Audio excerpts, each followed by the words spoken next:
Darkness fades in as dramatic music builds. A voice cuts through the silence. Betrayed by blood, rejected by those who should love you most. Why does family, the people meant to support us, become the first to turn their backs? There is a unique kind of pain that comes not from the hands of enemies, but from those bound to you by blood. A wound that doesn't bleed yet aches in ways that words cannot express. But what if I told you that this rejection is not a curse, but a calling? That your isolation is not proof of your unworthiness, but evidence that you were never meant to fit into the mold they have set for you? You are not alone. History is full of stories of those cast aside. Joseph, despised by his brothers. David, hunted by Saul. Even Marcus Aurelius, isolated by his own court. Even great leaders, prophets, and philosophers faced rejection, not by strangers, but by those closest to them. Each of them learned a truth that few dare to accept. Rejection is often the fire that forges those destined for something greater. Perhaps your family sees in you what they refuse to see in themselves, a reminder of the courage they lack, the dreams they abandon, or the truths they are unwilling to face. And so instead of embracing you, they push you away. But their rejection does not define you. It liberates you. So what do you do with this pain? Do you let it break you? Or do you let it shape you into something unshakable? Stay with me, because in this video, we will uncover the deeper reason behind your rejection. 7 undeniable signs that reveal the truth about why your family has turned against you, and, more importantly, how you can rise above it. Number 1, they downplay your achievements but celebrate others. It is a cruel paradox. Those you once hoped would be your loudest supporters turn silent when you rise. You work relentlessly, overcome obstacles, and achieve what once seemed impossible, only to be met with indifference. No words of pride, no acknowledgement, just the quiet dismissal of your success. Yet watch closely.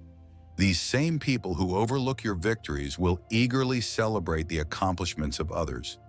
They will cheer for acquaintances, admire strangers, and yet act as if your progress is insignificant. This is no coincidence. It is a pattern, one rooted in human nature.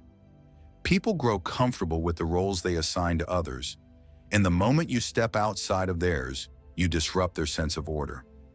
If you were once the quiet one, the struggling one, the overlooked one, they had a place for you.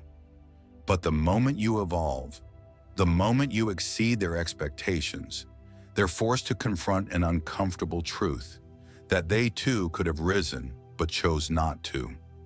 As Seneca once said, "It is not because things are difficult that we do not dare, but because we do not dare that they are difficult." Your courage reminds them of their own fear. Your success highlights their stagnation. And rather than elevating themselves, they attempt to pull you back down. Consider the story of Nikola Tesla and Thomas Edison. Tesla, a man of vision and brilliance, was dismissed and ridiculed by his peers, especially Edison, who saw him as a threat rather than a mind to be nurtured. Tesla's breakthroughs in alternating current technology would eventually revolutionize the world, but not before he endured years of rejection and sabotage from those who refused to recognize his worth. Those who cannot match your ambition will often try to diminish it. Look at David. When the prophet arrived to anoint the future king, David's own father did not even consider him. He was left in the fields while his brothers were presented as worthy. And when he later stood before Goliath, his own brother mocked him, calling him arrogant and unworthy. Why? Because some people can only accept you as long as you remain small in their eyes. The moment you step beyond their perception, they resist, not because you lack ability, but because they lack the willingness to see beyond their own limitations. Your achievements challenge the way others perceive themselves. When you grow, it forces them to reflect on their own choices. When you rise, they feel as if they are falling. And rather than confronting this within themselves, they find it easier to dismiss you. But Epictetus reminds us, if you want to improve, be content to be thought foolish and stupid. Those who reject your progress today may one day find themselves seeking guidance from you. The world has always resisted those who dare to be more. The real question is not whether they will recognize your value, but whether their recognition even matters. Will you allow their silence to define you? Or will you rise regardless, knowing that true achievement is never dependent on the approval of those who fear it? Number 2, they gaslight you into believing you are the problem. At first, it is subtle. You replay conversations in your head, wondering, did I misunderstand? Was I overreacting? You recall the way their words stung, how they made you feel. But when you confront them, the story changes. That never happened. You're too sensitive. You always imagine things. Suddenly, you doubt yourself. You question your own memory, your emotions, even your sanity. This is not mere miscommunication. This is control disguised as concern. Some people manipulate not with force, but with confusion, keeping you trapped in a cycle of self-doubt so you never realize your strength. They do not deny reality because they believe their own lies. They deny it because they fear what would happen if you saw the truth. As Marcus Aurelius said, the opinion of 10,000 men is of no value if none of them know the truth. And this is what they seek to prevent, you knowing the truth about yourself. Consider the story of Galileo. When he presented evidence that the earth revolved around the sun, those in power ridiculed and condemned him, not because he was wrong, but because accepting his truth would mean admitting they had been mistaken all along. Some family members operate in the same way.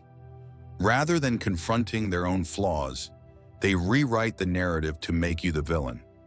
If you point out their hypocrisy, you are disrespectful. If you express hurt, you are too emotional. If you distance yourself, you are ungrateful. The goal is simple, to keep you questioning yourself so that you never question them. But here's the reality, you are not the problem. The discomfort they feel around you is not because you are flawed, but because you see through the illusion. You do not play the role they have assigned to you. You do not pretend that dysfunction is normal, and that makes you dangerous to their carefully crafted version of reality. As Epictetus reminds us, if someone succeeds in provoking you, realize that your mind is complicit in the provocation. Their words can only control you if you accept them as truth. Look at history.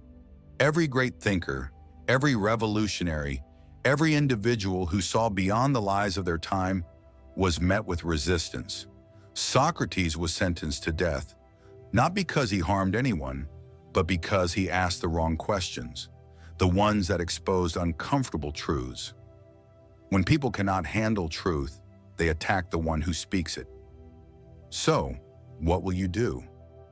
Will you keep shrinking yourself to fit into their version of reality? Or will you stand firm in what you know to be true? They may never admit their deception. They may twist your words, rewrite history, and paint you as the villain in their story. But you are not responsible for their version of you. Your only responsibility is to remain anchored in truth, because the moment you stop believing their lies, they lose all power over you, and that is what they fear most. Number 3, they exclude you from important family decisions and events. Have you ever felt like a stranger in your own family? Have you noticed that when decisions are made about finances, family matters, or even simple gatherings, you are the last to know? Plans are made, choices are finalized, and yet somehow your voice was never part of the conversation. This is no accident. This is not mere forgetfulness. It is a pattern, a quiet way of reminding you that you do not belong. Some exclusions are not about oversight, they are about control.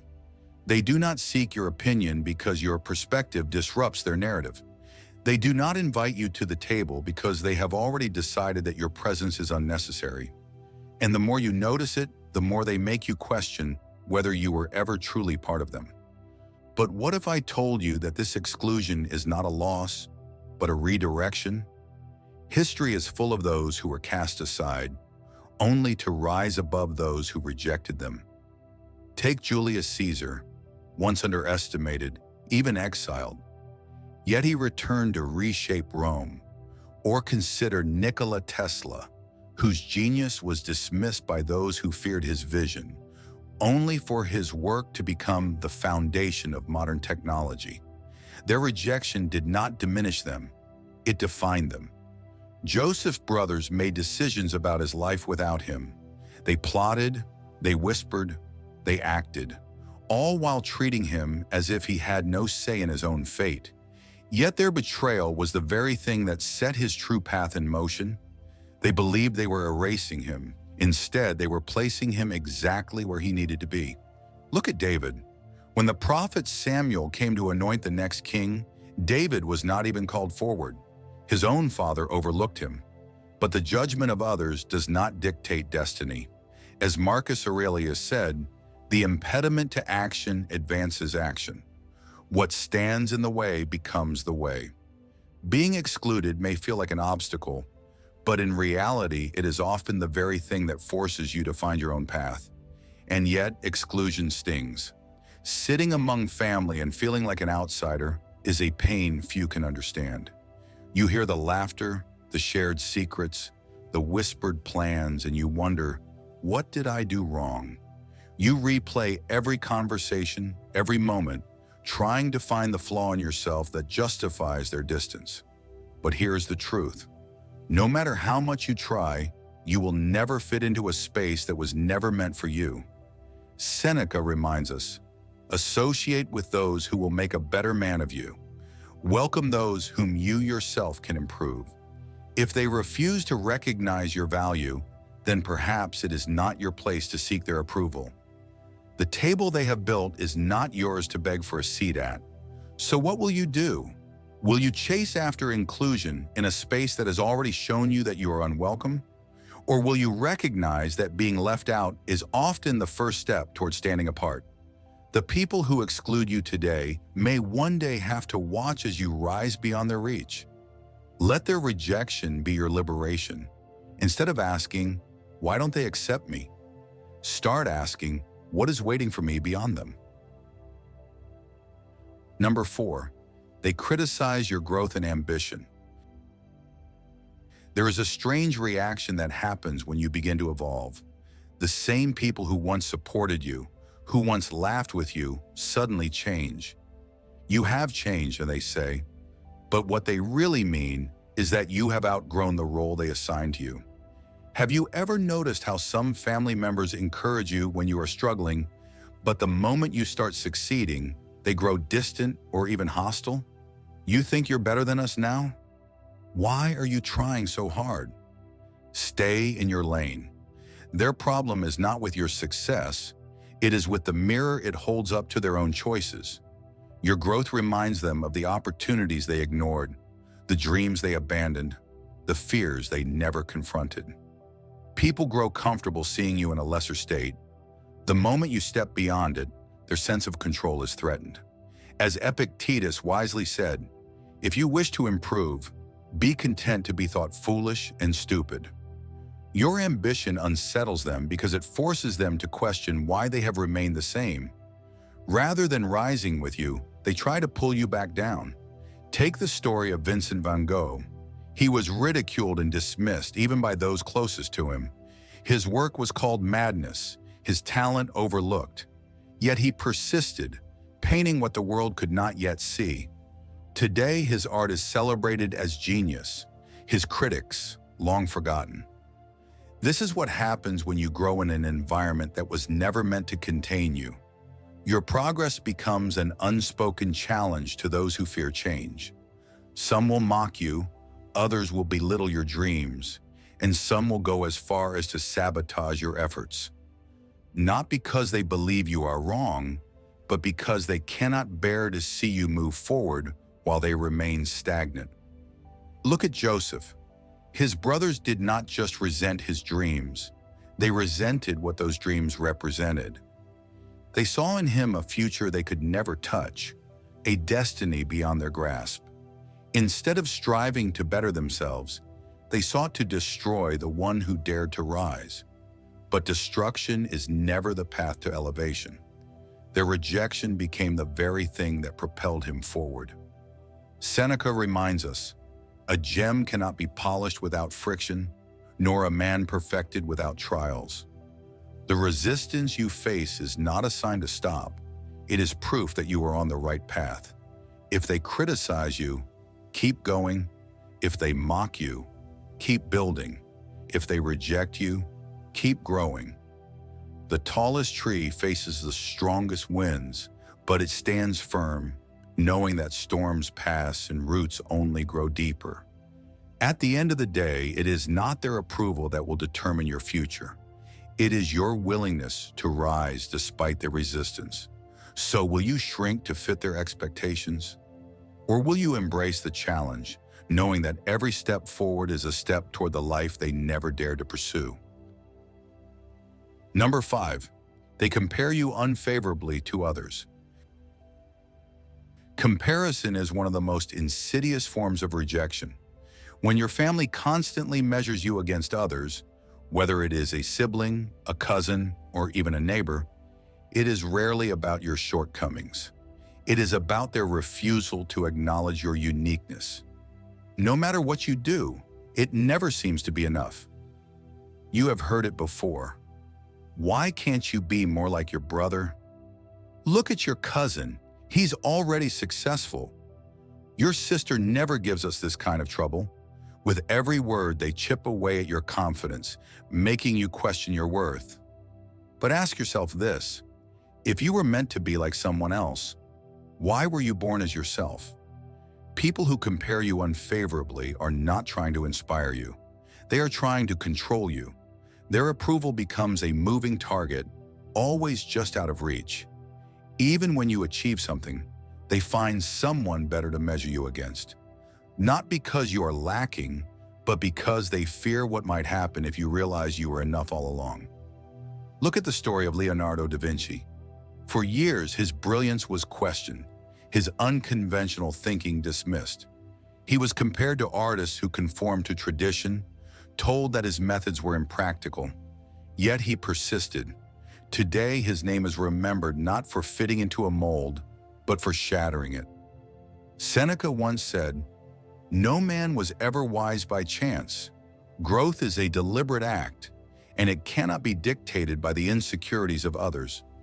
When people compare you to someone else, it is not about your potential. It is about their fear of what you might become if you stop seeking their validation. Consider Marcus Aurelius. As emperor, he did not try to rule like those before him. He did not seek to be another Julius Caesar or Augustus. Instead, he ruled with the wisdom of a philosopher, understanding that true strength comes from self-mastery. He wrote, "Do not waste what remains of your life in speculating about others, unless it is for some mutual benefit." If your family constantly compares you to others, understand this: you are not in competition with anyone. The only person you need to surpass is who you were yesterday. Their approval is not your purpose. Their validation is not your victory. You were never meant to fit into the mold they created for you. You were meant to break it. Number 6, they only contact you when they need something. There is a certain kind of pain that comes with realizing you are not valued for who you are, but for what you can provide. You notice the pattern.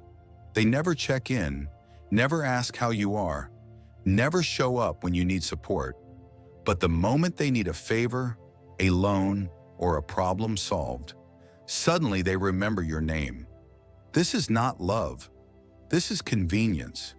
People like this treat relationships as transactions. They do not see you as a person, but as a resource. And when you are no longer useful to them, They vanish, only to return when another need arises. You can give and give, hoping that one day they will see your worth beyond what you offer. But for some people, you will always be an option, never a priority. Look at the life of Nikola Tesla, a genius who gave the world alternating current, radio waves, and countless innovations. Yet he was exploited by powerful men who profited from his mind while offering him little in return. They praised him when they needed him and discarded him when they had taken all they could.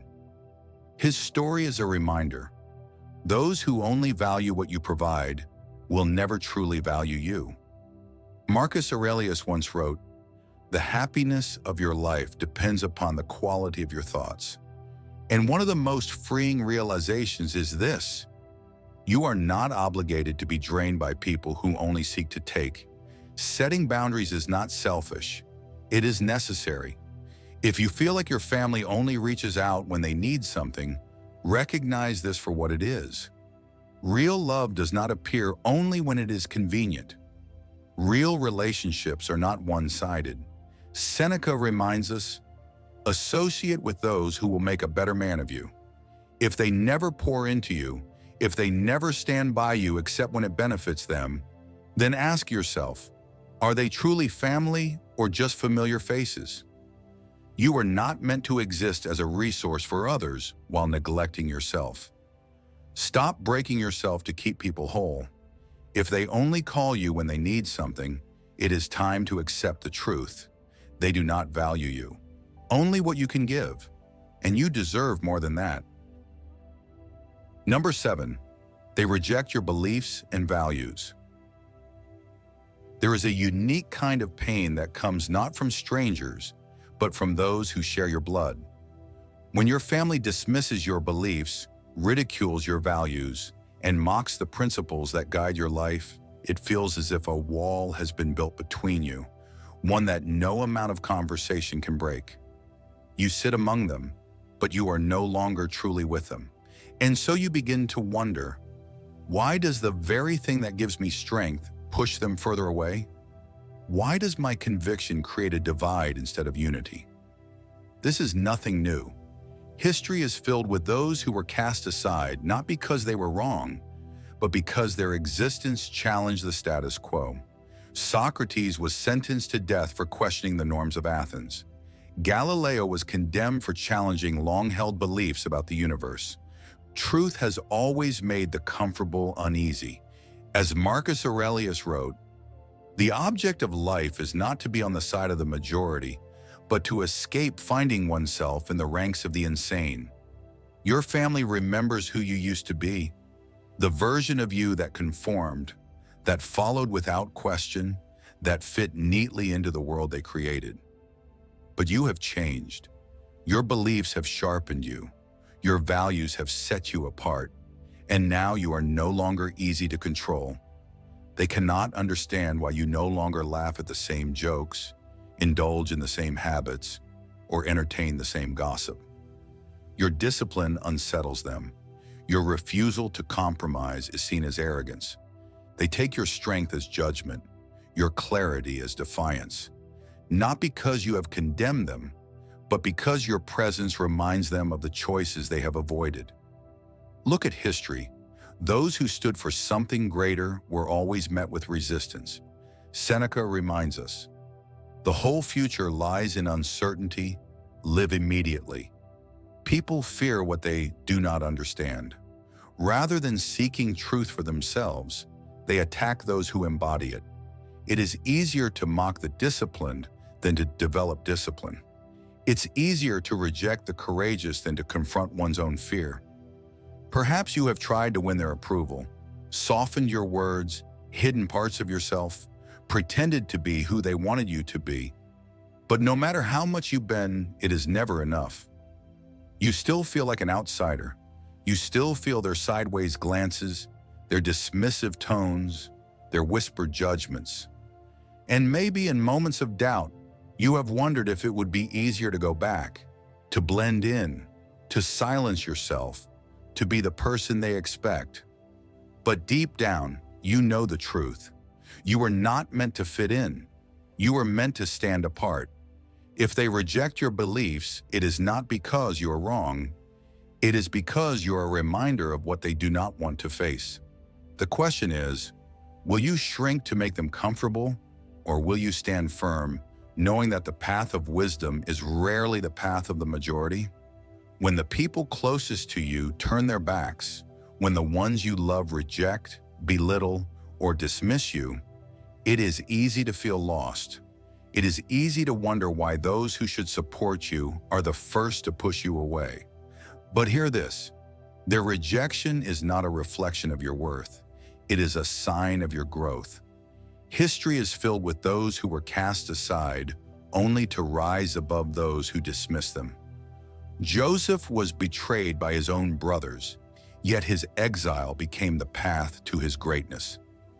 David was overlooked by his family, yet he became a king. Some rejections are not meant to break you. They are meant to free you from places that could never contain your true potential.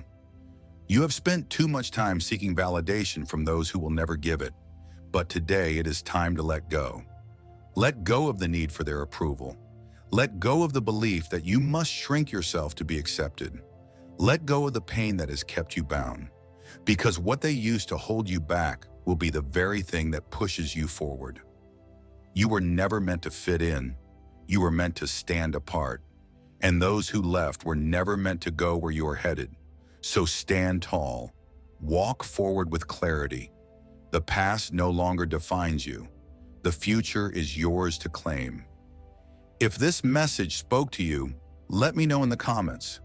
Like this video if you found value in it, and subscribe for more insights that will help you rise above rejection and step into your true power. And remember, this is only the beginning. In the next video, we go even deeper. So stay tuned.